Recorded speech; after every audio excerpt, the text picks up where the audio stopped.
चीमापुर में एक लड़की रहती थी जिसका नाम रिया था। एक दिन वो कॉलेज से आ रही होती है, तभी उसे रोड साइड पर एक मोमोज स्टॉल दिखता है। उस स्टॉल पर एक अजीब सी दिखने वाली औरत बैठी होती है। अरे वाह, चलो आज मोमोज ही खा लेती हूँ। आंटी, फुल प्लेट मोमोज कितने के हैं? मोमोज वाली रिया को घूर घूर कर देखने लगती है और कहती है 40 के फुल, 20 के हाफ। ये मोमो वाली इतनी अजीब सा लुक क्यों दे रही है? खैर, मुझे क्या, मुझे तो खाने से मतलब है। कौन सा मुझे इसे लेकर घर जाना है। एक प्लेट लगा दो। मोमोज वाली रिया को मोमोज देती है।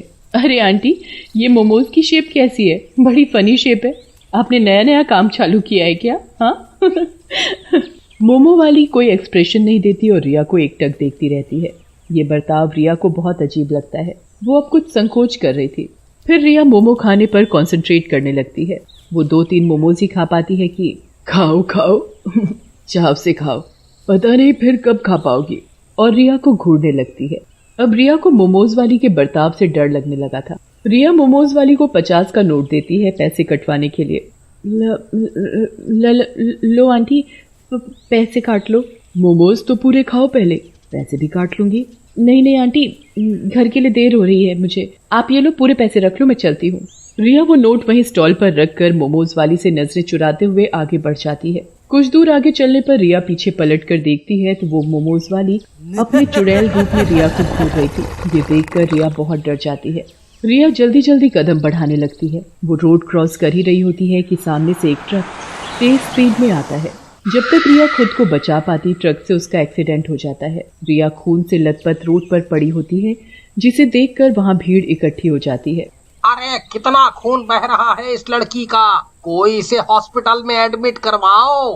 भला इन पुलिस के झमेले में कौन पड़ेगा है भाई, एक्सीडेंट केस है, बार बार थाने कौन जाएगा अपना काम छोड़ छाड़ के। मोमोज वाली भीड़ को साइड करते आगे आती है और रिया को खून से लथपथ देख जोर जोर से हंसने लगती है। अरे पागल हो गई है क्या? किसी को ऐसे देखकर कौन हंसता है? तो ले जा हॉस्पिटल उसे, इतनी चिंता हो रही है तो खड़ी खड़ी शक्ल क्या देख रही है? कहकर वो अपने स्टॉल पर चली जाती है। बड़ी बदतमीज औरत है ये, भला ऐसे कौन बात करता है? फिर भीड़ से एक लड़का पुलिस को फोन करता है। पुलिस आकर रिया को हॉस्पिटल ले जाती है और उसके घर पर भी इन्फॉर्म कर देती है। वो मोमोज वाली अभी भी उस औरत को घूर घूर कर देख रही होती है।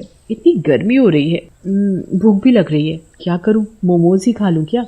फिर औरत मोमोज वाली पर जाती है। ए मोमोज वाली, हाफ प्लेट मोमोज लगा दे। मोमोज वाली उसे मोमोज देने लगती है पर घूरना बंद नहीं करती। चूरी, मैं कब से तुझे देख रही हूँ, तू मुझे घूरे जा रही है। मेरी सुंदरता पर नजर लगाएगी क्या? खुद तो है ही बदसूरत, मुझे भी नजर मारना चाहती है। चुपचाप मोमोज बेच अपने। मोमोज वाली ये सब सुनकर गुस्से में आ जाती है पर कुछ कहती नहीं है। वो औरत मोमोज खाकर अपने घर जाने लगती है। तभी मोमोज वाली चुड़ैल भी उसके पीछे पीछे जाने लगती है और उसके घर का रास्ता देख लेती है। रात को, पता है, आज दिन में मेरा पाला एक बड़ी अजीब सी औरत से पड़ा। वो मुझे घूरे ही जा रही थी। ओहो, तुम्हारी सुंदरता से जल रही होगी बेचारी, अब क्या करे, तुम हो ही इतनी खूबसूरत। अरे बस जी, रहने दो तुम्हें तो बस मौका चाहिए मुझसे फ्लर्ट करने का। आधी उम्र निकल गई पर जवानी नहीं गई अभी तक। वे दोनों हंसने लगते हैं। मोमोज वाली चुड़ैल गली के खंबे पर बैठकर उन दोनों को देख रही होती है। तभी एकाएक पति की नजर गली वाले खंबे पर जाती है, पर तब तक वो चुड़ैल वहाँ से हट जाती है। अरे ये उस खंबे के बल्ब को क्या हो गया, कभी जल रहा है कभी बंद हो रहा है। अगर रात को बंद पड़ गया तो अंधेरा हो जाएगा गली में, और ऐसे तो चोर उचक्कों के घुसने का भी डर है। चलो देख कर आते हैं फिर, और क्या कर सकते हैं, देखते हैं क्या दिक्कत है। वे दोनों गली में लाइट वाले खंबे के पास पहुंचे ही थे कि वो लाइट का खंभा टूटकर उस औरत के ऊपर गिर पड़ता है। अरे बचाओ बचाओ, कोई है? अरे कोई मेरी बीवी को बचाओ। अरे ये कैसी अनहोनी हो गई, बचाओ मेरी बीवी को कोई। अरे कोई बचाओ मेरी बीवी को, इस खंबे के नीचे से निकालो। उसकी आवाज सुनकर आसपास के लोग अपने अपने घरों से बाहर आते हैं और रामा को निकालने में मदद करते हैं और जल्दी से एम्बुलेंस बुलाकर उसे हॉस्पिटल ले जाया जाता है। रामा बेहोश होती है और उसके सिर पर कुछ चोट आई होती है। उसी हॉस्पिटल में रिया भी एडमिट होती है। 2 दिन तक उन दोनों का इलाज चलता है। अचानक ही उस हॉस्पिटल में ऐसे हादसे वाले कई केसेस आने लगे। पुलिस समझ नहीं पा रही थी कि अचानक ये हादसे कैसे हो रहे थे और ये हादसे ही थे या कोई और वजह थी इनके पीछे। हफ्ते भर बाद रिया को होश आता है। अरे मेरी बच्ची ने आंखें खोल ली। अरे रिया के पापा सुनते हो, देखो रिया को होश आ गया। डॉक्टर को बुलाओ। रिया के पापा भागे भागे डॉक्टर को बुलाकर लाते हैं। डॉक्टर पुलिस को लेकर रिया का बयान लेने अंदर आती।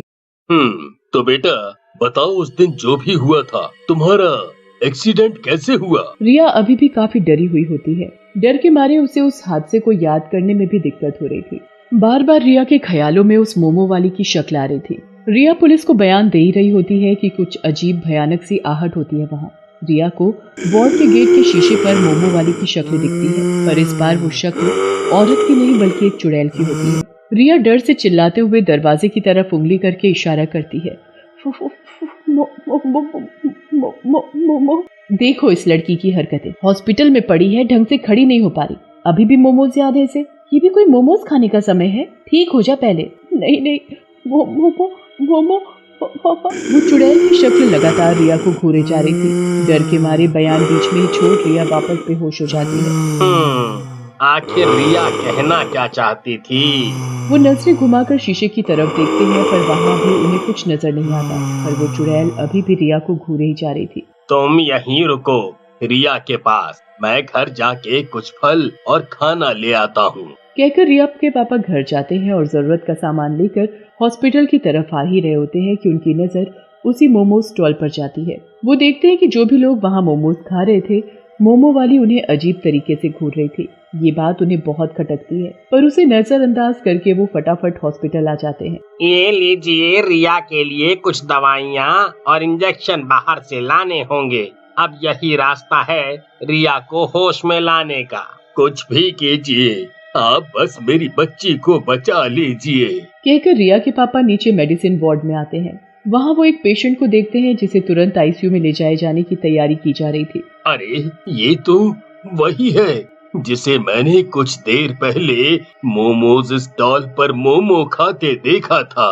तभी उसके ख्यालों में मोमोज वाली का चेहरा आता है। और वो मोमोज वाली भी तो बड़ी अजीब थी। मोमोज खाते हुए लोगों को ऐसे देख रही थी जैसे कच्चा चबा जाएगी। अब उन्हें कुछ शक होने लगता है। और रिया भी तो मोमो खा रही थी। देखा जाए तो जिस रास्ते पर मोमो स्टॉल है, वही रोड रिया के कॉलेज को भी जाता है। अब रिया के पापा के दिमाग में ये गुत्थी सुलझने लगती है। वो डॉक्टर का मंगवाया सामान लेकर जाते हैं। डॉक्टर रिया को इंजेक्शन देते हैं और कुछ घंटों में उसे होश भी आ जाता है। रिया, अच्छा एक बात बताओ, उस दिन रोड वाले मोमोज स्टॉल से क्या तुमने मोमोज खाए थे? हाँ पापा खाए थे, पर उस औरत की नजरें अजीब थी। फिर रिया के पापा वहाँ आए हुए बाकी पेशेंट के घर वालों से बात करते हैं और सबका जवाब एक ही पाते हैं। अब वो बेचैन होने लगते हैं। अब मुझे समझ आ गया सब कुछ क्या और कैसे हो रहा है।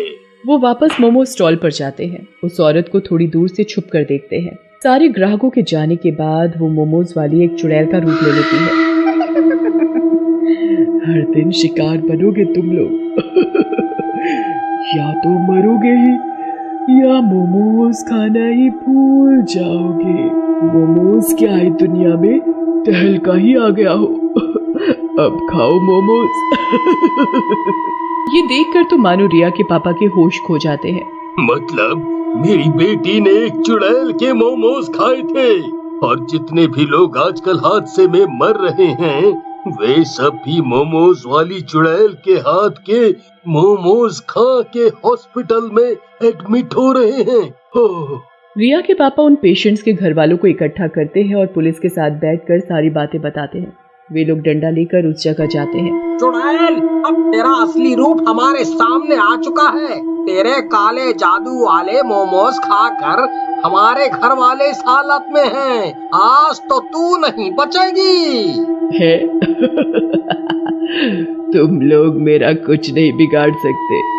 जाओ जाकर अपने घर वालों को बचाओ जो मौत के मुंह में झूल रहे हैं। ये सुनकर वो लोग गुस्से में आ जाते हैं और डंडों से उसका स्टॉल तोड़ देते हैं और उसे भी पीटना शुरू कर देते हैं। बचाओ बचाओ बचाओ, चिल्लाते हुए वो मोमोज वाली चुड़ैल उड़ते उड़ते दूर जाने लगती है। आज तो जा रही हूँ मैं, पर एक दिन वापस जरूर आऊंगी।